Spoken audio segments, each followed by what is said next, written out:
আজকে আমি আপনাদেরকে শেখাবো ইয়া মুমিতু 33 বার পাঠ করে ফু দিলে কি হয়। আমি আবারও বলছি, ইয়া মুমিতু 33 বার পাঠ করে ফু দিলে কি হয়। খুবই দামি এবং গুরুত্বপূর্ণ আমলটি। আমলটা আপনি শিখে রাখুন, আপনার কাজে লাগবে। এই আমলটি করতে আপনার কোনো ধরনের টাকা পয়সা খরচ করতে হবে না, আপনাকে একটু সময় ব্যয় করতে হবে। একটু সময় ব্যয় করে যদি আপনি আমলটি করতে পারেন, অবশ্যই আপনি উপকৃত হতে পারবেন ইনশাআল্লাহ। তো প্রিয় ভাই বোনেরা, আমলটি কখন কিভাবে করবেন, কোন নিয়মে করবেন, আমলটি করে কিভাবে আপনি উপকৃত হবেন, শুরু থেকে শেষ পর্যন্ত আমি সঠিক নিয়মে সঠিক পদ্ধতিতে আপনাদেরকে বলে দিচ্ছি। আপনার অতি অল্প সময়ের মধ্যে এই দামি আমলটি করতে পারবেন।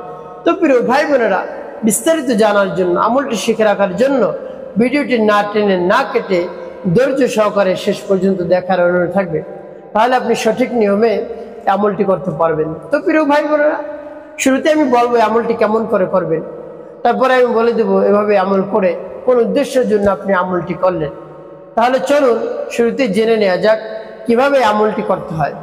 আপনি যখন আমলটি করবেন, এর পূর্বে আপনাকে পবিত্রতা অর্জন করতে হবে। উত্তম ওযু করে পবিত্রতা অর্জন করে আপনি পবিত্র একটি স্থানে বসবেন।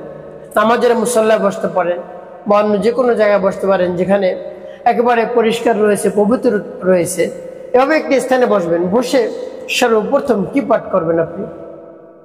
আপনি আপনার জীবনের গুনার খাতা স্মরণ করে তাওবার উদ্দেশ্যে, গুনাহ মাফের উদ্দেশ্যে ইস্তিগফার পাঠ করবেন। আস্তাগফিরুল্লাহ রাব্বি মিন কুল্লি যামবি ওয়া আতুবু ইলাইহি লা হাওলা ওয়ালা কুওয়াতা ইল্লা বিল্লাহিল আলিয়্যিল আযীম। তো প্রিয় ভাই বোনেরা, এই আমলটি আপনি কখন করবেন? এই আমলটি করবেন আপনি রাতে ঘুমাতে যাওয়ার পর। রাতে যখন ঘুমাতে যাবেন, এর পূর্বে আপনি এভাবে আপনার মনকে স্থির রেখে তারপরে পরিপূর্ণভাবে মনোযোগ এনে তারপরে আপনি আমলটি করবেন। ঘুমাতে যাওয়ার পূর্বে এই নামটি 33 বার পাঠ করে ফু দিলে কি হয় আমি আপনাদেরকে বলেছি, অনেক দামি আমলটি। তো প্রিয় ভাই বোনেরা, এভাবে যখন ইস্তিগফার পাঠ করা হয়ে যাবে, তারপরে নবী সাল্লাল্লাহু আলাইহি ওয়াসাল্লামের মহব্বত নিয়ে, ভালোবাসা নিয়ে 3 বার দুরূদ শরীফ পাঠ করবেন। সাল্লাল্লাহু আলাইহি ওয়াসাল্লাম, সাল্লাল্লাহু আলাইহি ওয়াসাল্লাম, সাল্লাল্লাহু আলাইহি ওয়াসাল্লাম। এভাবে যখন ইস্তিগফার দুরূদ শরীফ পাঠ করা হয়ে যাবে, তারপরে আপনি সেই নামটি পাঠ করবেন। আর সেই নামটি যখন পাঠ করবেন, তখন মনে মনে ভাববেন, চিন্তা করবেন, স্মরণ করবেন কোন উদ্দেশ্যের জন্য আপনি আমলটি করতেছেন, এবং মহান রব্বুল আলামিনের কাছে দোয়া করবেন, আল্লাহ আমার আমলকে কবুল করুন, আমার সমস্যা দূর করে দিন। এভাবে মহান রব্বুল আলামিনের কাছে বলবেন। তারপর আপনি সেই নামটি পাঠ করবেন। আর সেই নামটি কি আমি আপনাদেরকে বলে দিচ্ছি, যেমন বিসমিল্লাহির রহমানির রহিম, ইয়া মুমিতু ইয়া আল্লাহ, ইয়া মুমিতু ইয়া আল্লাহ, ইয়া মুমিতু ইয়া আল্লাহ, ইয়া মুমিতু ইয়া আল্লাহ, ইয়া মুমিতু ইয়া আল্লাহ, ইয়া মুমিতু ইয়া আল্লাহ, ইয়া মুমিতু ইয়া আল্লাহ। তবে যখন এই নামটি পাঠ করা হয়ে যাবে, তারপরে আপনি একটি ফু দিবেন। তারপরে আপনি আবার পাঠ করবেন, বিসমিল্লাহির রহমানির রহিম, ইয়া মুমিতু ইয়া আল্লাহ, ইয়া মুমিতু ইয়া আল্লাহ, ইয়া মুমিতু ইয়া আল্লাহ, ইয়া মুমিতু ইয়া আল্লাহ, ইয়া মুমিতু ইয়া আল্লাহ, ইয়া মুমিতু ইয়া আল্লাহ, ইয়া মুমিতু ইয়া আল্লাহ। পাঠ করে আবার একটু। তারপর আপনি মনে দরদ নিয়ে আবারও পাঠ করবেন, বিসমিল্লাহির রহমানির রহিম, ইয়া মুমিতু ইয়া আল্লাহ, ইয়া মুমিতু ইয়া আল্লাহ, ইয়া মুমিতু ইয়া আল্লাহ, ইয়া মুমিতু ইয়া আল্লাহ, ইয়া মুমিতু ইয়া আল্লাহ, ইয়া মুমিতু ইয়া আল্লাহ, ইয়া মুমিতু ইয়া আল্লাহ। পাঠ করা শেষ, আবার একটু। প্রিয় ভাই বোনেরা, এভাবে এই নামটি কতবার পাঠ করবেন? 33 বার। 33 বার পাঠ করে 3টি ফু দেবেন আপনি।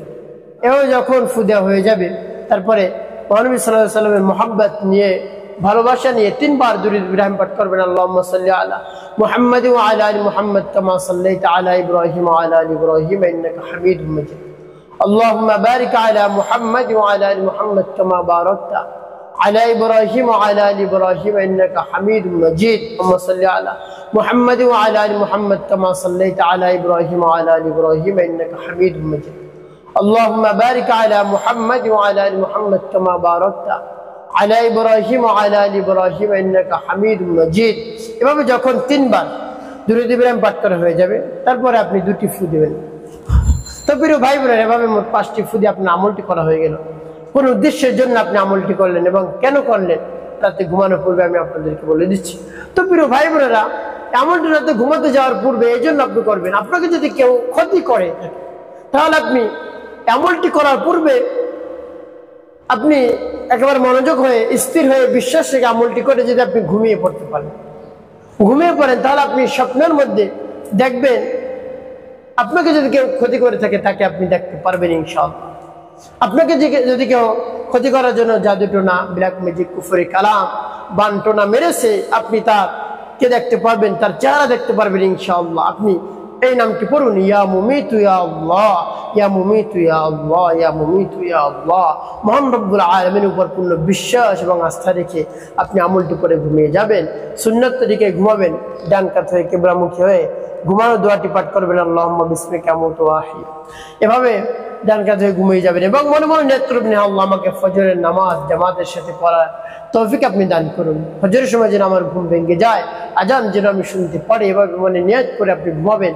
তারপরে আপনি স্বপ্নে দেখবেন আপনাকে কে ক্ষতি করতেছে, তার চেহারা আপনি দেখতে পারবেন। তো তার থেকে আপনি সতর্ক হতে পারবেন, আপনাকে আর ক্ষতি করতে পারবে না ইনশাআল্লাহ। তো প্রিয় ভাই বোনেরা, মহান রব্বুল আলামিনের উপর কোনো বিশ্বাসে আমলটি করবেন এবং 5 ওয়াক্ত নামাজ আপনাকে আদায় করতে হবে। নামাজ ছাড়া যাবে না, মিথ্যা কথা বলা যাবে না, মানুষের খেদমতে কল্যাণে বেশি বেশি আপনি কাজ করবেন, অবশ্যই আপনার জীবন সুখময় এবং শান্তিপূর্ণ হবে ইনশাআল্লাহ।